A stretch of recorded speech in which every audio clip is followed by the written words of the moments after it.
decision is to make property and nothing but property of the Negro in all states of the Union. It is the old issue of human rights versus property rights. It is the eternal struggle between two principles. The one, the common right of humanity. The other, the divine right of kings. It is the same spirit which says, you toil and work and earn bread and I'll eat it.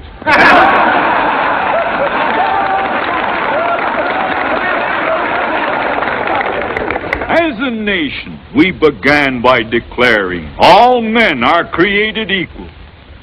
There was no mention of any exception to that rule in the Declaration of Independence. But we now practically read it, all men are created equal except Negroes. If we are to accept this doctrine of race or class discrimination, what is to stop us in future from decreeing all men are created equal except Negroes, foreigners, Catholics, Jews, or just poor people? That is the conclusion towards which the advocates of slavery are driving us. Let each state mind its own business, says Judge Douglas. Why stir up trouble? This is the complacent policy of indifference to evil. And that policy I cannot but hate. I hate it because of the monstrous injustice of slavery itself.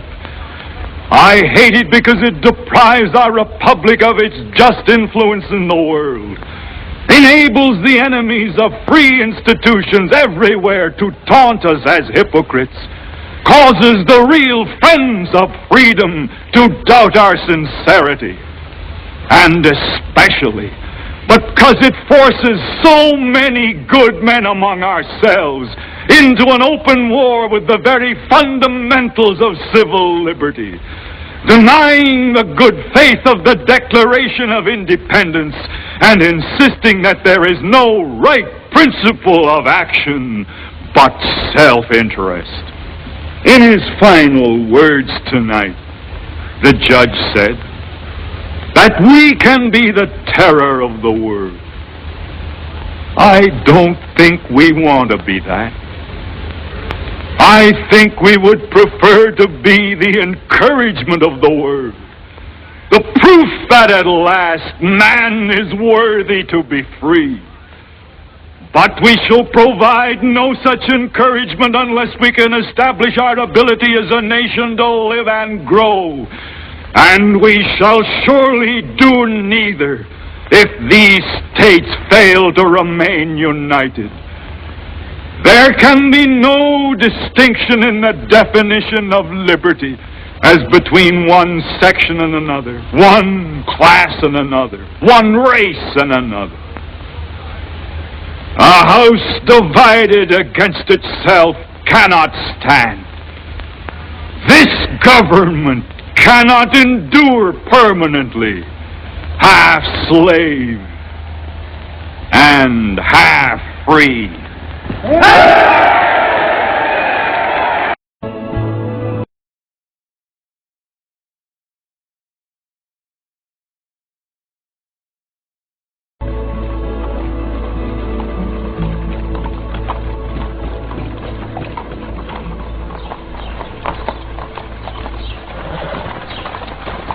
Welcome, Colonel Lee. Welcome to my home. Make yourself comfortable there, Colonel.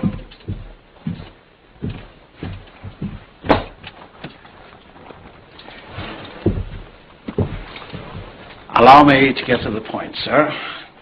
I have been authorized by President Lincoln himself, with the full blessing of the War Department, to offer you full command of the Army with the rank of Major General.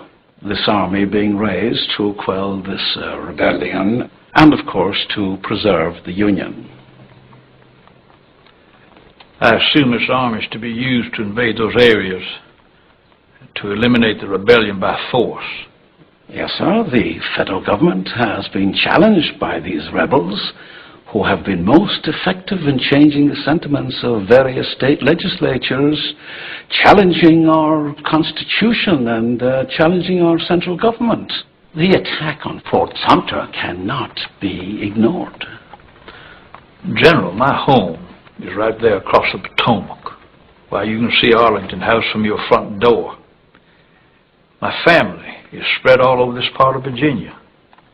If you invade the South, your enemy territory will be there, right across that river.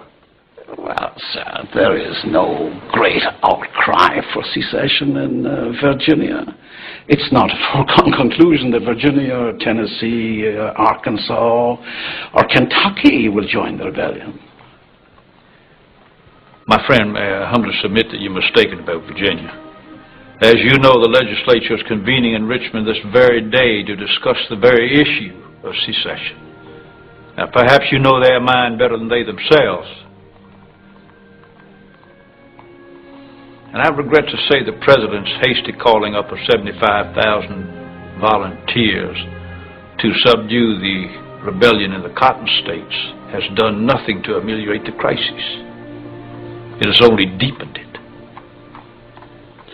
I trust you're not being too hasty yourself, Colonel. This is a great opportunity for you to serve your country. My country, Mr. Blair. I never thought I'd live to see the day that the President of the United States would raise an army to invade his own country. No, Mr. Blair, I cannot lead it. I will not lead it. I'm sorry to hear you say that, sir. I fear you're making a most dreadful mistake.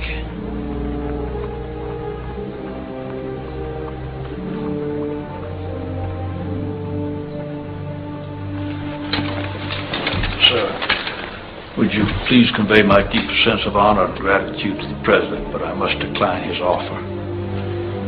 Please tell him, please be clear, I have never taken my duties lightly, but I have no greater duty than to my home, to Virginia.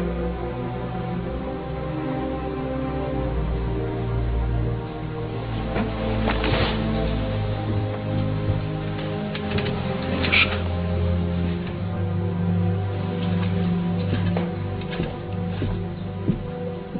Carry!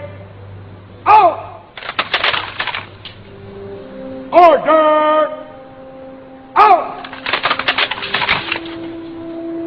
Shoulder! Out! Gentlemen, if you are going to succeed at this institution, you have one common goal: to learn your lessons. If you are placing your energies elsewhere, you will not succeed either with me or in your careers as military officers. I had hoped you would see that with a proper grasp of the artillery principles I've laid before you today, you would eventually learn to apply these principles with great effectiveness in your own field experiences. But since you seem unable to grasp these principles, I'm forced to conclude that I must repeat this word for word.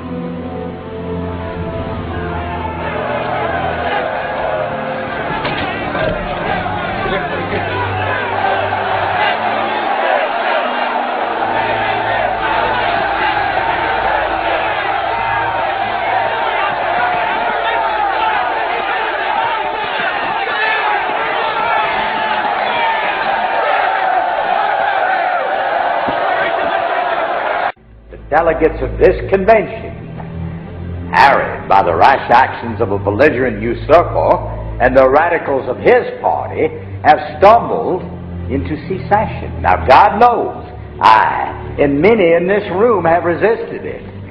But how could there be union with a section of the country that wants to impose its will through coercion?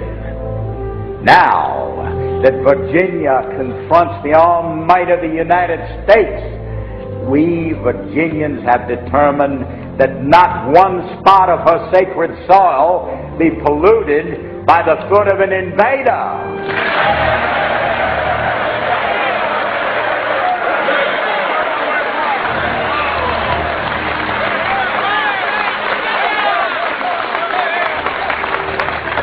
now in the memory of that great Virginian George Washington, who was first in the hearts of his countrymen, and calling also upon the memory of his own gallant father, General Lighthorse Harry Lee.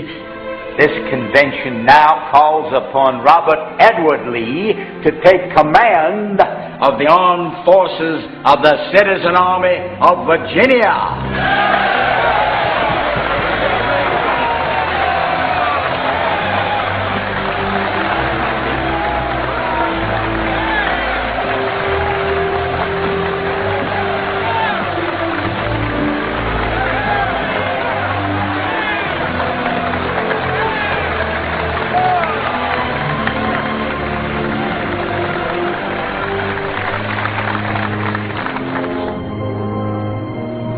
President, gentlemen of the convention, profoundly impressed by the solemnity of the occasion, for which I must say I was not prepared.